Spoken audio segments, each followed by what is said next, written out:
vuelta en Buenos Días a todos y lo que vamos a hablar a continuación es algo sumamente interesante porque tiene que ver con este libro.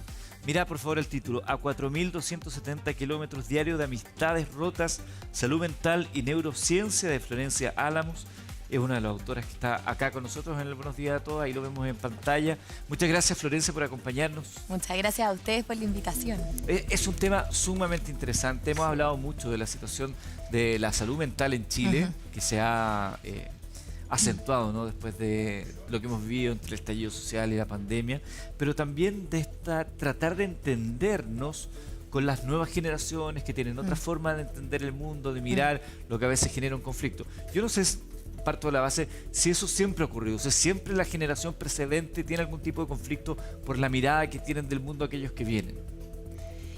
Sí, la verdad que yo creo que uno tiene que ser como humilde, uno siempre mira como los problemas como que a uno le estuvieran sucediendo ahora y es como un poco el fin del mundo, pero hay varios relatos históricos que dicen que en el fondo los adolescentes siempre nos han desafiado. De hecho hay unos como muy antiguos, textos que precisamente hablan de lo que tú dices, Eduardo, ¿cierto? De ese como desafío que te imponen estas nuevas generaciones, de estas nuevas tendencias, de estas nuevas formas de mirar el mundo, y que uno puede mirarlas como una ventana de oportunidad o a veces con mucha preocupación y apocalipsis. Yo a mí me ha tocado harto trabajar con niñas, niños y adolescentes y creo que elijo la primera. Definitivamente creo que tenemos mucho que aprender y mucha esperanza de las nuevas generaciones. Ahora pasa también que anteriormente la generación nuestra, por ejemplo, yo contaba en una pauta que cuando era adolescente mi mamá se compró un libro que se llamaba Socorro, tengo un hijo adolescente. Yeah. Porque era para afuera, todo lo gritaba, contestaba. Mi hermano igual, éramos esta adolescencia un poco rebelde. Sin embargo, ahora parece que la adolescencia, por a través de las redes sociales, el celular, etcétera, se va muy para adentro de los padres. Normalmente no saben cómo llegar a sus hijos porque no saben qué está pasando dentro de la cabeza de sus hijos. ¿Cómo se maneja? ¿Qué herramientas ahí se manejan normalmente en la neurociencia? Eso es súper cierto. En el fondo vivimos como en una era, a mí me gusta decir que somos, yo me siento joven, ¿ya? Pero pese a eso... Eres joven. Lo eres, Gracias, joven, gracias. por favor. Por favor. Todos somos más jóvenes. Todos nos sentimos jóvenes. Pero de cierta forma, pese a que me siento joven, soy de muchas formas inmigrante de este siglo XXI. Yo, y probablemente ustedes también, crecimos en una época que nos llegó el primer computador y éramos como wow, ¿cierto? Que el internet tenía ese ruido raro para conectarse, que tomábamos apunte en cuaderno. Y hoy día de verdad nos enfrentamos con nuestros hijos, nuestros hermanos, etcétera, que tienen un computador en su bolsillo, que pueden hablar con personas a lo largo de todo el mundo. Entonces, lo que tú dices es demasiado cierto. Hay un salto al vacío gigante y hay una distancia muy grande entre la generación que fuimos nosotros cuando nos tocó ser niños y lo que está sucediendo ahora. Y el desafío tecnológico, sin duda, una de las grandes cosas que está haciendo cambiar ese momento, ese ahora, ¿cierto? Y es esta hiperconectividad, que tiene esta dualidad, que pese a que estamos todo el día conectados, también estamos cada día más solos, ¿cierto? Y ahí hay un desafío súper grande, porque pasamos muchas horas al día, nuestros hijos pasan muchas horas al día, y son horas en las cuales no sabemos cómo entrar a esos mundos, ¿cierto? Uf, súper difícil. Florencia, porque el libro habla justamente de este diario de la salud mental y de la neurociencia. Tú también eres una de las speakers del Congreso Futuro.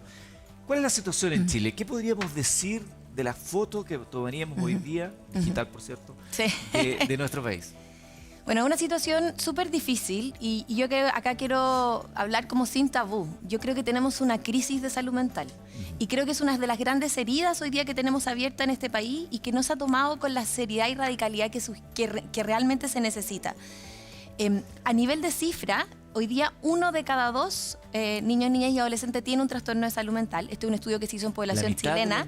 La mitad de los niños, niñas y adolescentes. Entonces, cuando uno ve esa cifra, como que realmente de qué estamos hablando. Esto es una crisis. Ahora, perdón, para precisar, si decimos que la mitad de los niños, niñas y adolescentes de nuestro país tienen alguna situación de salud mental, ¿hablamos entre qué y qué? Porque de pronto hay cosas, yo creo que la gente no asume que es un tema de salud mental, lo asume como algo más bien pasajero. Es súper buena tu pregunta porque lo que yo te estoy contando es un estudio que salió después de la pandemia, ¿ya? Y aquí también me gustaría hacer un hincapié. De hecho, justo comentaba cuando estaba no en vivo, teníamos como una conversación ahí de pasillo Y me decían, claro, es que la pandemia agravó todo, ¿cierto? Y yo sí, la pandemia agravó todo, pero la verdad es que esta situación es mucho más arrastrada. Uno mira las cifras y no eran muy prometedoras antes de la pandemia. Efectivamente, el haber estado encerrado, el no haber tenido contacto social, los niños y niñas no haber ido a las escuelas, ¿cierto? Todos esos son factores de riesgo, pero esta es una crisis súper, súper arrastrada. Sí, igual siento que hay muchos padres que usan la excusa de la pandemia para decir, no, lo que pasa es que él no avanza o no quiere sociabilizar por la pandemia. Siento que hay muchos padres en una comodidad, en una zona de confort, de decir, bueno, es adolescente, ya se le va a pasar. Pero recién conversábamos con el alcalde de La Cisterna, donde, salvando diferencia y todo, hablábamos de cómo han aumentado, por ejemplo, los delitos, que los autores son menores de edad.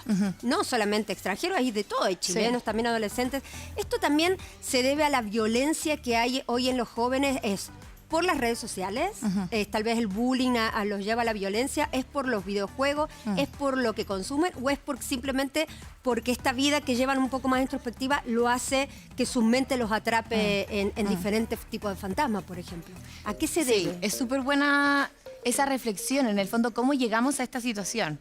Porque también para hacerme cargo de la pregunta que me hizo antes Eduardo, esa cifra que yo te dije, que de que la mitad de los niños, es una cifra que se hizo en población urbana, como para también entender cómo... Y es de diagnóstico. Probablemente hay muchas más personas con síntomas dando vuelta, ¿ya? Eso quiere decir son personas que tienen un diagnóstico de un trastorno de salud mental. Y respecto a eso, ¿qué nos lleva a esta situación? Tú hablas de la violencia, vemos que hay crisis de convivencia también en los establecimientos escolares, como que hay un caldo de cultivo, ¿cierto? Hay una situación por muchos lados. Pero yo creo que si hay algo que tenemos que tener claro es que estamos llegando tarde. Porque yo no quiero pensar que la violencia es la que causa la salud mental, sino que al revés. En el fondo tenemos tal crisis de bienestar, ¿cierto? De vínculos entre los niños, y sus adultos significativos, que en el fondo hemos llegado a esta situación que hace más proclive esas otras, ¿ya? Pero cuando vemos, por ejemplo, el problema desde antes, y por eso a mí me gusta mucho, yo acá ando con mi chapita, es una fundación que se dedica a prevención de salud mental desde las escuelas, ¿ya? Porque acá hay mucho que hacer y hay una cifra muy importante. En Chile tenemos el diagnóstico integral del aprendizaje, que es un instrumento que surgió en pandemia, de las cosas buenas que surgió en pandemia, que nos permite ver cómo están los niños, niñas y adolescentes. Y el 70% de los niños, niñas y adolescentes no sabe decir qué le pasa, no sabe identificar sus emociones. Qué terrible eso, ¿no? Pero ¿a qué se debe también? Eso es lo que uno quiere entender. ¿Por qué? ¿Qué pasa ahí? Porque no hay una cultura de eso. Porque en el fondo uno tiene eso se enseña. Uno no nace sabiendo que lo que te pasa es rabia, que lo que te pasa es miedo, que lo que te pasa es vergüenza. También los papás muchas veces no tenemos la herramienta. Tal cual. Cuando uno era niño, los hombres no lloran. Sí, si a ti te pasaba algo, te daba pena, empezaba a llorar. Estás llorando, mariquita, ¿qué te pasa? Sí. Y había todo. Entonces tú decías, no puedo, esto que me pasa, no sé qué será, pero no puedo porque no puedo mostrar esta debilidad. Muy cierto. Yo siento, por ejemplo, que con mi hija es todo lo contrario, siendo mujer y todo, pero lo veo también con papás que tienen hijos varones de mi edad. Es distinto el acceso a cuéntanos qué sientes, cómo lo vive. Sí. Yo creo que hay un cambio, pero eso no se da en todos los ámbitos. Si tenemos un 70% de niños que sean incapaces de decir qué sienten. Y esa es como la primera base, conversación necesaria, es la base. Es la base. Y es súper cierto lo de los estereotipos. Y es súper cierto también que para partir a abordar este problema hay que ponerlo sobre la mesa. Y yo siento que ahí había un cambio cultural en los últimos años, que hemos empezado a hablar de salud mental sin tapujos, pero ¿cierto? se habla poco en los pero medios se habla en general. poco. Es como una conversación de sectores quizás con un poco más de educación, sectores que tienen algún tipo de curiosidad. ¿No? Pero en los medios esto escasea. Mira, voy a hacer lo siguiente. Tenemos nuestro WhatsApp, por favor, en pantalla. A ver si nos quiere mandar alguna pregunta, si tiene alguna duda respecto a la situación que estamos hablando. También puede utilizar nuestra cuenta en X con el hashtag Buenos Días TVN. Sea parte de la conversación, siéntese aquí con nosotros, aquí hay un espacio. Converse con nosotros porque es muy interesante. Además, Florencia Álamos tiene esta capacidad de decir en sencillo cosas que pueden ser muy, muy complejas. Y antes de avanzar con eso, Yami, porque quedó un poquito ahí en el tintero. Cuando hablamos que la mitad de los niños, niñas y adolescentes tienen alguna situación de salud mental, hablamos desde qué fenómenos, qué diagnósticos, qué es lo que se ve hoy día en nuestros niños. Eso es en general, ¿ya? Trastornos de salud mental en general. Pero cuando uno ve, efectivamente hay ciertos trastornos que son más prevalentes. La depresión, la ansiedad, uno las escucha, ¿cierto? No hace falta que te muestren un estudio científico, claro. Son cosas con las que uno se topa cuando uno conversa en estos espacios, en la familia, en los colegios, etcétera. Y la depresión es una de las más frecuentes, ¿ya? De hecho, se habla de que 1 de cada 3 aproximadamente. Y por eso el libro que nosotros escribimos es abrir la conversación, es sacar esos velos de conversaciones que a veces son incómodas porque a las familias les cuesta, a los profesores les cuesta hablar de depresión, hablar de autolesiones, hablar de suicidio. Y ese libro es abrir en el fondo ese debate con datos de evidencia científica. Todo lo escribimos con 4 neurocientíficos, Leoni Kausel, Ismael Palacio y Gabriela Martínez, y que queremos mostrar que al final muchas veces lo que pasa con la salud mental es que es como un etéreo, como que uno, ay, pero ponle un poco de voluntad, ¿cierto? Sí. Esto tiene que ver con actitud. Y cuando uno empieza a ver lo que pasa realmente en el cerebro, en los neurotransmisores, en las estructuras cerebrales, y se da cuenta que son cambios robustos, o sea, que efectivamente acá hay distintos niveles de neurotransmisores, que hay cambios en la arquitectura del cerebro. Cuando uno eso lo ve, uno deja de decir que esto es como un problema inventado, ¿cierto? Y es un problema neurobiológico. Pero creo que, por ejemplo, lo que decía Eduardo es sumamente importante, la comunicación con los hijos, Sí. con los sobrinos, en el caso de los nietos, porque hoy los tiempos que vivimos, todo el mundo vive corriendo porque necesita facturar, necesita mantener la casa, etcétera, y no hay un momento de conversación porque enfrentar si mi hijo tiene un problema de depresión o si está viviendo algo personal, es sentarlo a la mesa, es dedicarle tiempo, y hoy muchos padres o muchos familiares no tienen ese tiempo. No tienen. Entonces, qué importante es lo que dice Edu, de saber comunicarse Sí. y poder conversar estas cosas. Cuando éramos chicos, ¿qué nos decían a los que están en casa, a nosotros, cuando nos portábamos mal? En penitencia, te vas a quedar solo. Castigado. Y uno Sí. después, yo que tengo 60.000 terapias en el cuerpo, entendí que ese tipo de cosas causa mucho daño Sí. futuro porque te generan soledad, eso empieza a generar depresión porque tu símil de reto, en vez de haberlo conversado, es encerrarme a estar sola en un lugar. Entonces, qué importante es dar esa vuelta, ¿no? Esa vuelta de rosca, porque ¿cómo identifico si mi hijo tiene depresión si no me siento a conversar con él y también tal vez pienso, bueno, está ahí en esos días adolescentes, Sí, como sí, dicen sí, sí. muchos, ¿no? Sí. Entonces, los resultados que pueden ser son bien catastróficos si es que no conversamos. Te encuentro toda la razón. O sea, yo creo que uno es reservarse ciertos espacios para tener estas conversaciones necesarias. Porque además, nunca son así como tienes depresión. Son detalles, son pistas, son entender que ya no tiene los mismos amigos, que no está durmiendo igual que antes, que está distraído en el colegio. Y son cosas sutiles con las cuales uno puede ir armando este mapa, ¿cierto? ¿Tiene que ver el desorden en la habitación, por ejemplo? ¿O eso ya No es personalidad? No, hay temas quizás más propios de... Ok. Tú ya no eres adolescente. Estamos ¿A hablando quién de... no nos tu pasó? camarín. ¿A quién no le pasó? Este libro se llama 4270 kilómetros, diario de amistades rotas, salud mental y neurociencia. ¿Lo puede leer un adolescente también el libro? Sí, el libro, déjenme decir algo que es clave. Nosotros investigamos a los adolescentes antes de crear el libro y nos dimos cuenta de que algo que era indispensable era tener horizontalidad. Que en el fondo, si yo venía como científica y les decía, mira, la depresión es, al tiro se generaba una barrera. Claro. Entonces, el libro está escrito desde la voz de un adolescente. Es un relato de ficción donde ella cuenta lo que le pasa, tiene los mismos problemas que tendría cualquier adolescente y tiene una amiga que la ve sufrir. Y ella decide no ser indiferente. Y por eso investiga y va descubriendo qué le pasa en el Perfecto. cerebro a la amiga, etcétera. Se lee rapidísimo, en 2 horas. Está escrito para adolescentes y también para familias que quieren abrir el debate. A través del hashtag. Buenos días, profe, por aquí. Es cierto, no se educa en emociones. En el colegio hemos trabajado full los últimos años en que los jóvenes reconozcan sus emociones, pero fallamos con las familias, a los papás y mamis les falta educación emocional. Confiamos en que todo irá cambiando de a poco. De hecho, leía antes en X que alguien decía, la única manera para mí de entender las emociones fue viendo una película de Disney donde en La el cerebro película de las funcionan las emociones. Buenísima. claro. Esa película es Pero buenísima. mira qué increíble a lo que, Sí. a lo que se llega. Es que yo no Sí. tuve. ¿Ustedes tuvieron educación emocional? No. Yo no. No, cero. ¿Cierto? Nada. La Hicimos con ese responsabilidad- concepto de inteligencia emocional que como que de pronto se puso en boga. Claro. Sí. Y sería como que Y había... como ahí uno había- empezó como... Sí. Claro. Y esto de... Para los profesores a lo mejor que nos ven, estamos en vacaciones, quizás hay una posibilidad más de digerir esto. ¿De qué manera podemos empezar en la casa o los profesores quizás después a empezar a abordar este tema de las emociones en la mesa, Sí. cuando estemos almorzando, dejando los celulares de lado? Eso yo creo que es clave. Primero, tener pausas, ¿cierto? Desconectarnos para realmente conectarnos. Y luego yo creo que desde cosas muy básicas. O sea, lo primero es aprender a decir lo que sentimos y reconocer las emociones en el otro. Y ahí a mí me pasa, yo tengo hijos chicos, tengo una niñita de 6 y de 2, que hasta a uno le pasa, como no te educaron de esto, tu vocabulario emocional es súper reducido. Entonces con eso tú no le prestas herramientas para que el otro te cuente realmente lo que le está sucediendo. Y a mí me ha pasado, yo trabajo harto en contexto educativo ahora, hacemos harta investigación ahí, que de repente uno ve niños que están una semana entera frustrados, como enojados, enrabiados, y uno trata de decirle, maneja tu rabia, regula tu rabia, y después de días te diste cuenta que lo que ese niño tenía era pena.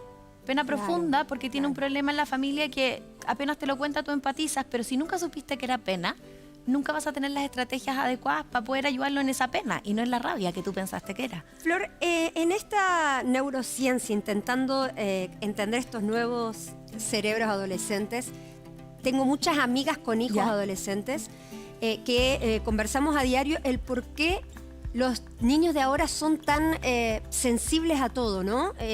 Son más temerosos, tienen resistencia a la frustración, es impresionante. Ante una mala nota sienten que se les acaba el mundo. Yo recuerdo que a nosotros no nos pasaba mucho eso en nuestra época. ¿Por qué estos chicos ahora son así? Pucha, es súper difícil la pregunta. Yo no sé si tengo la respuesta. Yo sí creo que les toca una generación más difícil en el sentido de que... ¿Tengo bien esto? Sí. A ver, se te bajó. Vos seguís hablando que yo te acomodo. Viste, esto todo te en vivo, preocupes, todo muy real. Eso incrementa las enfermedades mentales de la gente de audio. ¿Ven? Esto es muy importante, la naturalidad. Yo sí creo que hay algo distinto, hay un elemento súper distinto, que es, la adolescencia es una etapa donde a ti te empieza a importar mucho lo que piensan tus pares, donde tú cambias tus modelos, que antes eran adultos significativos, tus padres, tus profesores, y cada vez es el que tienes al lado, ¿ya? Donde tú también eres muy susceptible a las críticas de otro, a los comentarios de otro. Y hoy día estamos viviendo una época donde esa plaza pública es eterna y es infinita. Y eso a nosotros no nos tocó. Si nosotros nos equivocamos y hacíamos algo en una fiesta o teníamos un problema con una amiga, etcétera, era un problema que quedaba en las paredes de nuestro colegio, que duraba un par de semanas. Pero hoy día tiene consecuencias que son gravísimas y que se extienden en una dimensión que es inconmensurable. Entonces, yo creo que eso naturalmente genera un miedo, ¿cierto? Y una reacción como de estarse permanentemente cuidando, de estar a la defensiva, porque hay una exposición que antes no existía. Gigante. Qué interesante eso, porque cuando señalas que una de las características de la adolescencia es que empiezas a cambiar tu foco.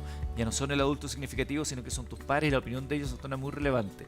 Hoy en día, tú lo dices, estamos expuestos a muchas más cosas. Este dispositivo nos permite hacer cosas maravillosas, pero también nos ofrece cosas brutales. Sí. Hoy día los jóvenes tienen acceso a más drogas, Sí. a más situaciones que pueden ser conflictivas. ¿Cómo funciona eso? ¿Sigue siendo el diálogo al interior de la familia relevante? Y cuando no existe esa familia, cuando los padres tienen que trabajar, ambos, muchas horas, ¿cómo se hace? ¿Cómo se puede suplir? Yo creo que primero hay que tener un convencimiento, como uno hace las cosas cuando está realmente convencido.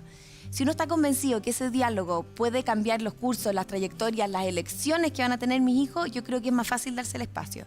Me acordé cuando tú conversabas de un estudio de neurociencia que yo encontré súper interesante, que es, hacen la siguiente situación, también para entender un poco el mundo que nos tocó vivir y el mundo que están viviendo ellos ahora. Ponen una foto de una conducta que todos diríamos que no es una conducta adecuada. No sé, por ejemplo, manejar, ¿cierto?, con alcohol, ¿ya? Y le preguntan a los adolescentes qué opinan de esa situación, ¿ya?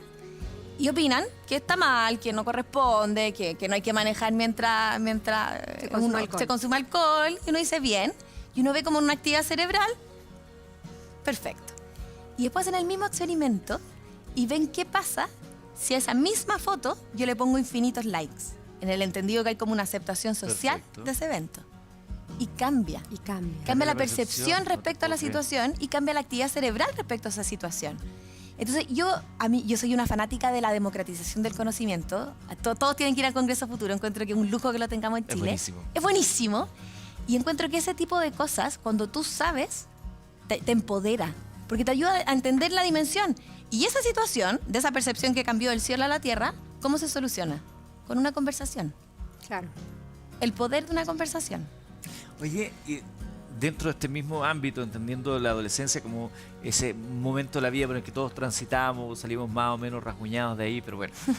Yo tengo una obsesión porque con el tema de la irrupción de la inteligencia artificial como una tecnología disruptiva, probablemente una de las más impactantes en el devenir cotidiano de cada uno de nosotros, hoy día los muchachos se enfrentan a un futuro que puede ser muy incierto en términos profesionales.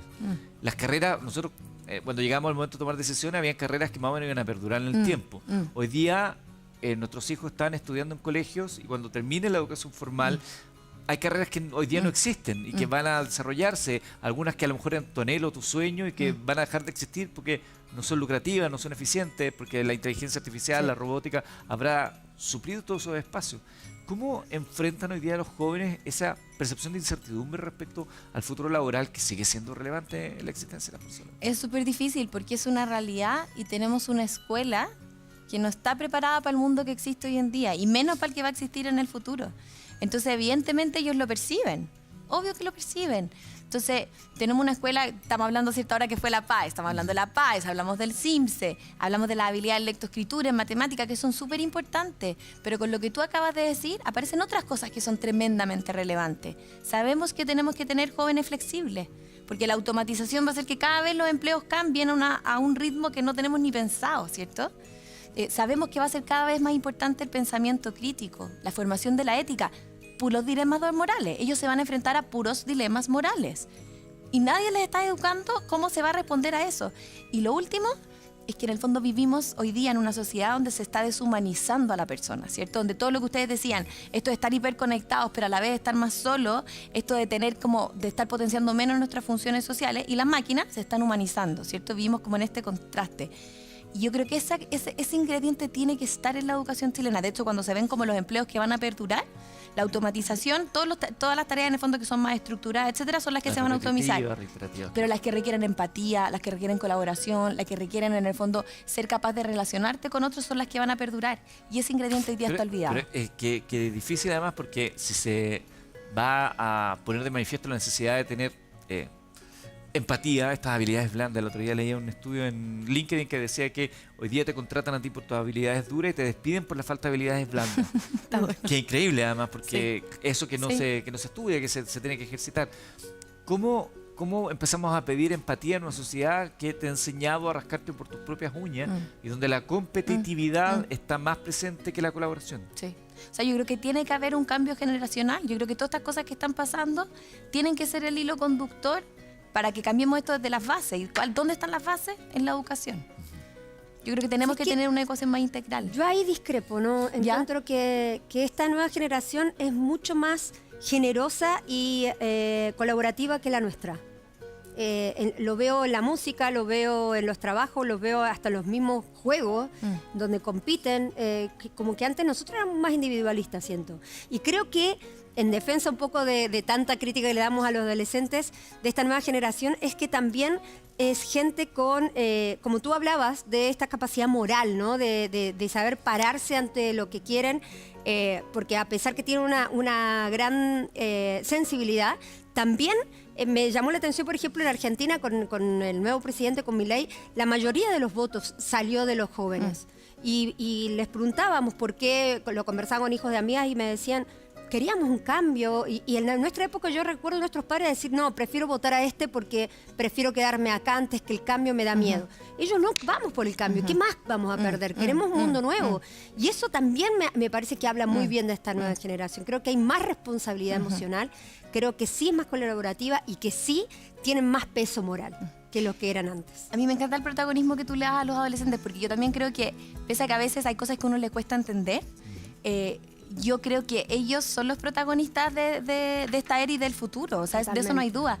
Y piensa que cuando nosotros decimos, sí, estamos, como que este problema es como pesado, duro de mover, estructural, etcétera, han habido otros problemas sociales, iguales de pesados, de difíciles de mover, el cambio climático, ¿cierto? La educación en Chile en su minuto, etcétera. ¿Y quiénes fueron las voces que cambiaron los cursos? Son adolescentes, porque la adolescencia también tiene esa cuota de idealismo que después se nos va pasando, ¿cierto? Que la traen ellos. Entonces, yo creo que también en el fondo, pese a todos estos cambios y que a veces es difícil la comprensión de todo, también tiene que haber una confianza muy grande, porque ellos tienen algo que nosotros hemos ido perdiendo con los años. Florencia, te voy a leer algunos de los comentarios que nos siguen llegando a través de nuestro WhatsApp, que aparece en pantalla, está apareciendo ahí constantemente el número, y también a través de nuestra cuenta en X con el hashtag Buenos Días TVN. Dice, hola, yo creo que la etapa más difícil de una persona es la adolescencia. Se generan cambios que son difíciles de entender. En mi experiencia, el mejor consejo es que los padres sean pacientes, le hablen a sus niños desde el amor y tengan empatía.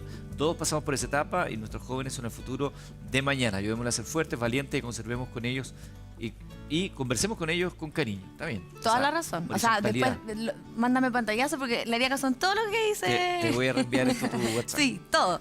Dice, es una preocupación tremenda ver que nuestra infancia y adolescentes están sufriendo tanto. Soy profesora y creo firmemente que uno de los factores es este sistema capitalista donde los padres casi no pasan con sus hijos. No hay conexión. El uso de redes sociales que los abstrae de su triste realidad. A cuidar la infancia siempre. Sí. ¿Algo que agregar ahí? No, solo que ella es profesora. Yo quiero aprovechar en el fondo dar una gratitud gigante a los profesores, Ay, sí. porque de verdad que se sacan la mugre. No es fácil, es una tarea súper difícil, con problemas muchas veces de salud mental para ellos. Totalmente. Y creo que lo que hacen por la niñez en Chile es demasiado valioso y valorable. Nosotros tenemos en Fundación Kiri, al final, nosotros tenemos todo un modelo de prevención de educación de salud mental y lo hacemos a través de algo que tú decías, de formar tribus. Porque si hay un interés natural de pertenecer, si hay un interés natural de tener un equipo, ¿cierto? Pero en temas que quizás a mí me interesan, que no se me ha dado la oportunidad en el sistema educativo. Nosotros formamos tribus de robótica, de skate, de huerto, de teatro, de circo. Y ahí uno ve que estos niños despliegan sus talentos, pero porque hicimos match con sus intereses genuinos. Claro. Y los que hacen la magia, porque al final uno puede estar ahí pensando y diseñando un modelo, etcétera, pero los que hacen la magia son esos profesores y esas profesoras. Florencia, ¿vieron ustedes también en la investigación para desarrollar el libro del que estamos hablando y que mostramos en pantalla, 4.270 kilómetros, Diario de Amistad, Derrota, Salud Mental y Neurociencia? ¿Qué vieron ustedes respecto a la depresión? La expresión depresión está muy manoseada, ¿no? Sí. O a veces uno anda así medio cansado, abatido, y dice, no, ando depre, me levanté Sí. con depre hoy Sí. día. O gente que dice, no, tengo una depresión, estoy aquí en el casino porque tengo depresión. Sí. La depresión, la solemnidad de la depresión, yo creo que se ha ido perdiendo un poco en el cotidiano. ¿Cómo ven ustedes el escenario? Eso es súper real lo que tú estás diciendo, pero pasa con muchos desórdenes y con enfermedades de salud mental en el fondo. Hay una relativización y un como estereotipos en relación a cómo se usan los conceptos de salud mental. De hecho, pasa eso, ¿cierto? Que se empieza a tratar de forma más ligera la depresión, como que todo así, yo lo adhiero, como si estoy un día con un ánimo más bajo, ando Claro. deprimido, Tengo etcétera. pena, depresión. Tengo pena, pero también pasa algo interesante. Yo estudié medicina, por ejemplo, y en medicina los perfiles que son súper organizados, que son un poco más como obsesivos, etcétera, son perfiles que son como validados en el entorno, socialmente. Entonces pasaba que con mucha ligereza nosotros decíamos, no, es que este es obsesivo compulsivo. Y lo usábamos como un atributo positivo, pero empieza a haber un juego que empiezan a haber características que se usan más frío en la mente y unas que son buenas y otras que son malas. Entonces creo que eso del uso del lenguaje es algo que hay que tener mucho cuidado y que se usan distintas enfermedades. Lo mismo con el estrés, con la ansiedad, ¿cierto? Hay como una banalidad un poco en el concepto.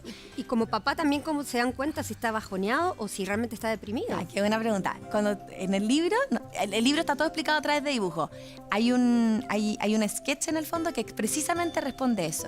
En el fondo, ¿cómo yo logro diferenciar si soy papá, mamá o estoy en un colegio o amigo, si esa persona está bajoneada o esa persona tiene depresión?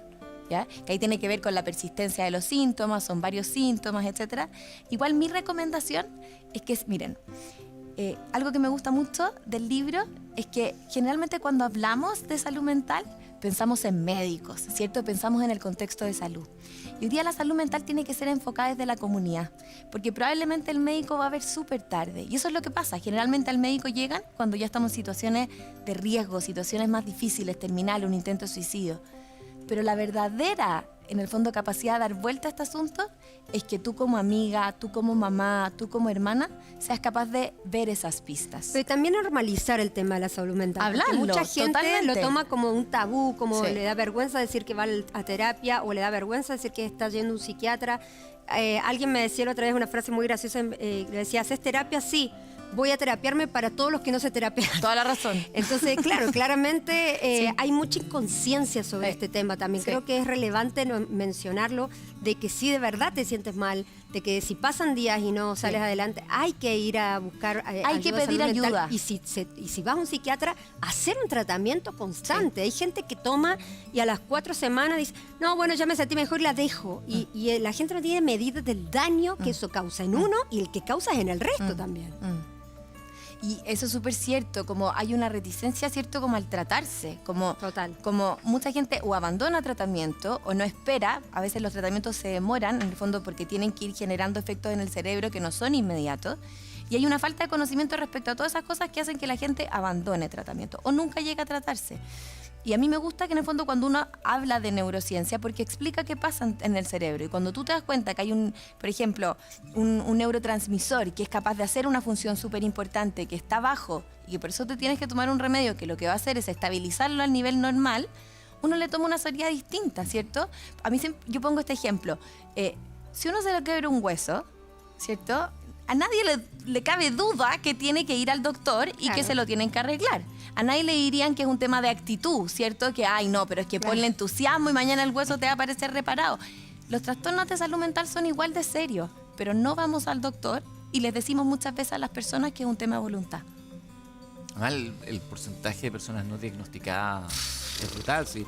El escaso acceso que hay a una terapia, un diagnóstico. Sí. Hemos visto historias brutales de personas que pensaban que tenía tal cosa, porque la gente creía que no, que era voladito, que era un curadito, resulta que tenía alguna enfermedad tal de fondo. Como neurocientífica, Florencia Álamos, como exponente en el Congreso Futuro, que le invitamos también a que usted participe, porque realmente es fascinante cada año.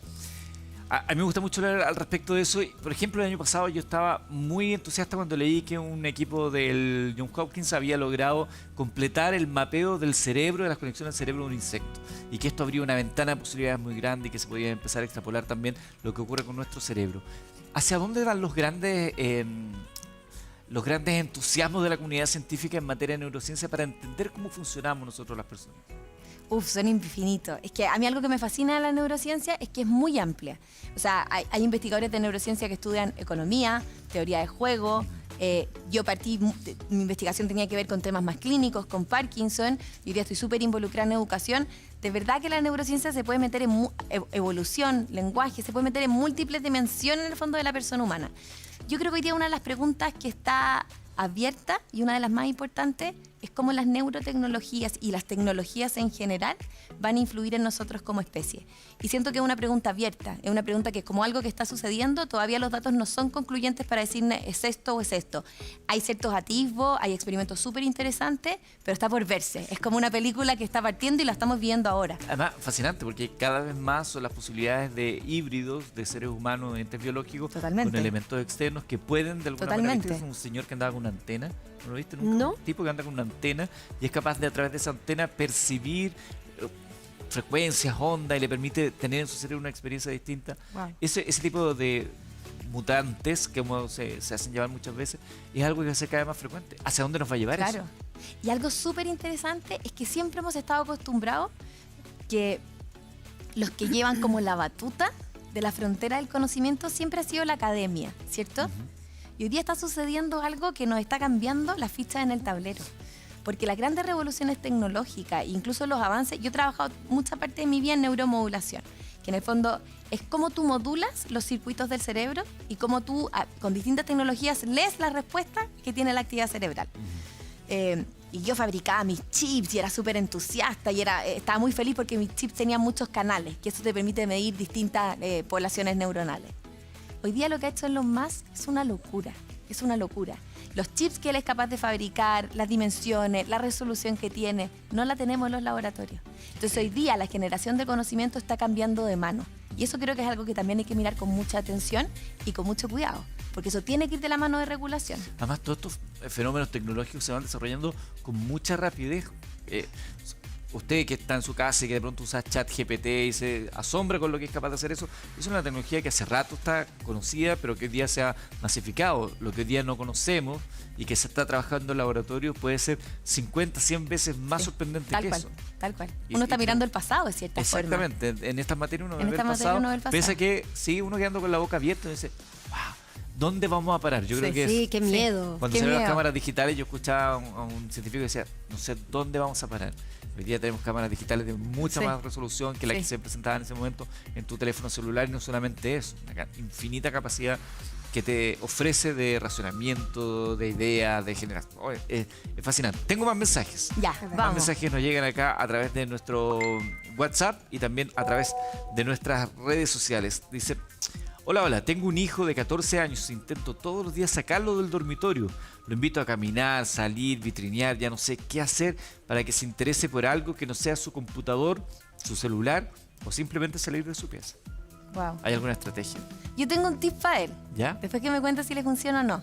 Que le pregunte qué le interesa en su computador. Porque a veces nosotros tratamos de hacer las cosas que a nosotros nos gustan. Pero quizás él tiene mucho que enseñarnos. Quizás él pertenece a una tribu, quizás a él le gusta jugar un juego en específico. Y que cambien los roles. Que quizás él tiene que aprender de su hijo y tratar de conectar con algo que para nosotros hoy día es una neblina, pero que puede haber algo interesante ahí. Que trate. Pero ¿y puede negociar, por ejemplo, que él se siente en el computador con su hijo un tiempo y le Agregó diga, ahí- bueno, después me acompañas tú a jugar, no sé, una pichanga en la esquina? Buenísimo, no, si logra eso, ahí que él nos, que él De nos hecho, cuente. agregó ahí, ¿cómo lo saco sin que me diga que soy pesado? Claro. Claro, porque a veces el papá tiene que hacer el rol Sí, de po. policía malo, como salto, que está todo el día encerrado, anda, Pero respira. eso igual es interesante porque ellos, o sea, los adolescentes saben cosas que hoy día nosotros ni sospechamos. Todos los juegos que ellos juegan, etcétera. Sí. Entonces es súper interesante también invertir los roles y transformarse uno en aprendices, porque de verdad, cuando yo decía, Totalmente. yo soy un inmigrante del siglo XXI, sí, probablemente mi hija que tiene 6 años no lo es. Entonces esa fórmula de invertir roles puede ser interesante. Hay gente que, a mí no me gusta esto del blanco y negro, ¿no? Pero que dice, los juegos y los videojuegos le hacen mal a los niños. Destruyen sus conexiones Sí. neuronales, bla, bla. Los demoniza. Ya, Y todos sabemos lo que pasa cuando a uno le dicen que algo es malo. Sí. Lo primero que quiere hacer es ir a mirarlo. a ir a mirar. ¿Cómo ves tú el fenómeno de los videojuegos en el desarrollo de los niños, las Ay, pantallas y eso? Yo creo que ahí, cuando yo te decía que esto está sucediendo y que la evidencia no es tan categórica, yo creo que la evidencia ahí efectivamente no es categórica respecto a eso. ¿Ya? La evidencia, en el fondo, hay evidencia en los dos sentidos. ¿Por qué? Porque, por ejemplo, hay videojuegos que son videojuegos educativos, ¿ya? ¿Ya? O hay otros videojuegos que potencian mucho, por ejemplo, habilidades visoespaciales, ¿ya? O ¿Qué es coor- eso? A ver, definímelo. no, por ejemplo, todos estos juegos que están inmersos como en una realidad, Ok. etcétera, y tienen que hacer cálculos de cuánto tienen para tirar X distancia, etcétera. Como tu capacidad visual Sí. de como posicionarte en un espacio y calcular de acuerdo a ese espacio puede mejorar si tú juegas esos juegos. O de coordinación motora. Yo, por ejemplo, jugaba nada videojuegos cuando era chica y tenía un grupo de amigos que jugaban todo el rato y tenían una coordinación motora que yo no tenía porque repetían Claro, mucho esa eso- tarea. ahí hay una ¿Cierto? agilidad, por ejemplo. Hay una agilidad Sí. que es súper evidente. Todas estas personas, y ahora imagínate más, ahora que en el fondo son con todas estas plataformas y tú realmente haces Claro. estos bailes, etcétera. Entonces, si te fijas, hay evidencia que hay cosas positivas que dejan. Flor, y también, pero solo para sí, terminar perdón, el tema, dale. hay evidencia que es negativa. ¿Ya? Entonces, hay evidencia para los dos lados. Yo creo que sí hay elementos, eso sí, que uno puede rescatar como para aprender al alma. Los videojuegos violentos, Sí, sí. warning, como realmente. Y lo otro, Estamos hablando todos estos menores. videojuegos que te generan como recompensa, también cuidado. ¿Cuántos niños porque se meten generan y adicción. usan las tarjetas de los padres? Tal cual. Ah, bueno. Eso, cuidado, porque ahí se activa el circuito de la recompensa, se empieza a secretar dopamina y se empieza a generar dependencia. Y eso es adictivo. Quería Este es el preguntarle, libro. sí, perdón, que yo tengo no me puedo quedar con esta duda. ¿Por qué se llama a 4.270 kilómetros? Vamos a hacer un spoiler. Igual se tienen que leer el libro, pero voy a hacer el spoiler porque es súper bonita la historia. A nosotros de las cosas que más nos costó fue encontrar el título. Yo creo que uno se enamora de la historia y quiere que el título sea algo precioso, sorprendente, pero que también signifique algo potente. Y era un libro que hablaba sobre depresión. Entonces, muchas veces tuve la tentación de poner cerebro deprimido o poner la palabra depresión en la portada. Pero nos pasaba que decíamos, queremos que lo lean adolescentes. Imagínate un adolescente, no sé, en el metro, leyendo un libro que diga No, cerebro claro. deprimido. Aquí la etiqueta, ¿o no? Etiqueta absoluta, sí. Entonces decíamos, no podemos usar eso. Pero igual hay un concepto que yo quiero abordar. Y discutimos mucho cuál era ese concepto. Y el concepto que llegamos es la soledad y la distancia. Porque esta es una amiga que quiere ayudar a otra amiga. Ah. Pero ella, durante todo el libro, tú te vas dando cuenta que la sientes lejos, lejos, lejos, lejos, que trata de llegar a ella, pero no puede. Tan lejos como que te separaran desiertos, mares, cordilleras, 4.270 kilómetros, que es la distancia al país más largo del mundo, que es Chile. Qué notable, ¿eh? Qué bonito.